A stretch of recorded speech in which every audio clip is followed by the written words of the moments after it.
Bonjour à tous et bienvenue à une nouvelle immersion. Cette fois, on va se plonger dans un sujet vraiment captivant, euh, un sommet sur l'intelligence artificielle qui a eu lieu à Kigali au Rwanda. Ah oui, Plus de 1000 participants. incroyable. Incroyable. Au moins 95 pays représentés. C'est énorme.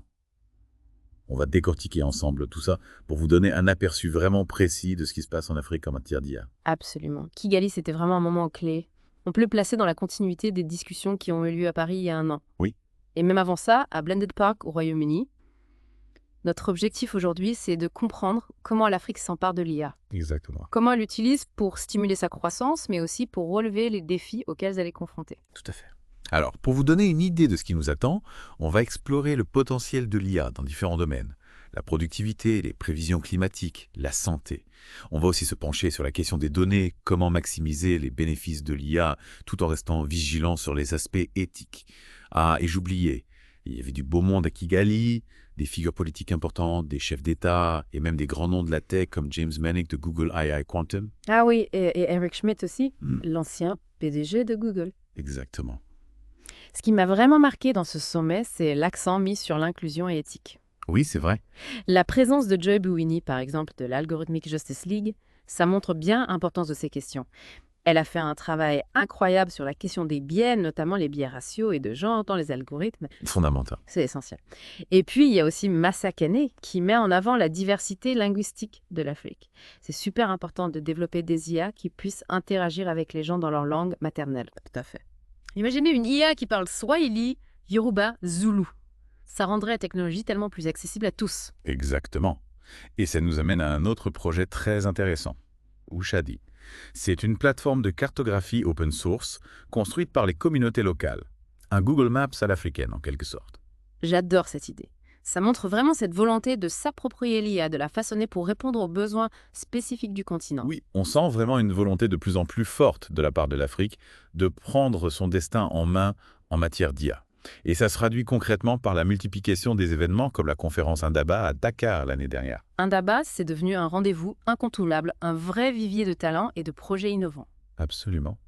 Et d'ailleurs, en parlant de projets intéressants, il y a l'APA qui met l'accent sur la prise en compte des langues africaines dans les systèmes d'IA. Oui, on a vraiment l'impression que l'Afrique est en train de réinventer l'IA. Et ça pourrait bien avoir des répercussions positives sur le monde entier. Absolument. Et pour soutenir cette ambition, il faut des infrastructures solides. Ah oui, c'est indispensable. Et ça, Icon l'a bien compris, ils ont investi dans 3000 GPU.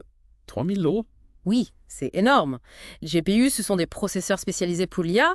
C'est un signe fort de leur engagement envers le développement de l'IA en Afrique. C'est clair. Et ce n'est pas que du matériel. On voit aussi apparaître des modèles linguistiques spécifiquement conçus pour les langues africaines. Exactement. Du Swahili au Kinyarwanda. Ça permet à l'IA d'interagir de manière beaucoup plus naturelle avec les populations locales. Imaginez des services publics, des soins de santé, de l'éducation, tout ça accessible dans sa propre langue grâce à l'IA. C'est une révolution. Et en parallèle, on a des startups africaines qui travaillent à réduire les biais dans ces systèmes en intégrant dès le départ les spécificités culturelles du continent. Un point crucial pour le développement de l'IA, c'est l'accès aux données. Ah oui, les données, c'est le carburant de l'IA. Exactement. Et en Afrique, c'est un enjeu majeur. Il faut des données de qualité, en quantité suffisante, pour que les modèles d'IA soient performants. Et il faut aussi qu'ils soient adaptés au contexte africain, qui est unique. C'est vrai. Et c'est intéressant de voir que des efforts sont faits pour développer des modèles d'IA moins énergivores. Oui, c'est essentiel pour un continent qui fait face à des défis énergétiques importants. Absolument. Pour illustrer tout ça, on peut parler de Kate Callow, une entrepreneuse d'Afrique centrale. Ah oui, elle a vraiment une histoire inspirante. Elle a créé Amini, une entreprise qui utilise l'IA et les données satellitaires pour aider les agriculteurs. Elle a bien compris que 60% de la population africaine dépend de l'agriculture. C'est énorme. Et pour améliorer les rendements, il faut des données précises sur les sols, le climat, etc. Et c'est là qu'Amini intervient. Il fournit ces données aux entreprises qui développent des solutions pour les agriculteurs. C'est un exemple parfait de l'impact positif que l'IA peut avoir sur le développement durable. Tout à fait. Et au-delà des entreprises, il y a aussi une recherche dynamique en Afrique sur l'IA. Ah oui, Indabax, par exemple, joue un rôle essentiel pour stimuler la communauté de l'IA sur le continent. C'est un peu le point de rencontre de tous les acteurs de l'IA en Afrique. Exactement. Et on y trouve des chercheurs brillants comme Sabrina Amrouche d'Africa, Climate AI. Samina, elle utilise des données africaines très précises pour aider les agriculteurs et anticiper les catastrophes climatiques. C'est une approche vraiment innovante parce qu'elle s'appuie sur des données locales. Au lieu d'utiliser des modèles d'IA développés ailleurs, elle crée des modèles spécifiques à chaque pays africain. C'est beaucoup plus efficace et pertinent. Et pour finir en beauté, on peut citer Lavender Bach, un chercheur qui explore les possibilités d'une IA plus écologique. Oui, il montre qu'on peut développer des modèles d'IA performants tout en limitant leur impact environnemental. C'est une perspective encourageante pour un avenir plus durable. Absolument.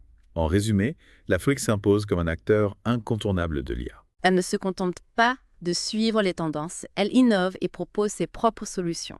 Et pour vous qui nous écoutez, cette immersion vous a permis de découvrir une facette souvent méconnue de l'IA. L'Afrique est en train de façonner l'avenir de l'IA. Et ça, c'est passionnant. Une dernière question pour la route. Comment les défis et les opportunités de l'IA en Afrique diffèrent-ils de ceux d'autres régions du monde? Et quelles leçons pouvons-nous en tirer pour un développement plus inclusif et plus éthique de l'IA? À vous de réfléchir, ouais. Merci de nous avoir suivis. À bientôt pour une nouvelle immersion.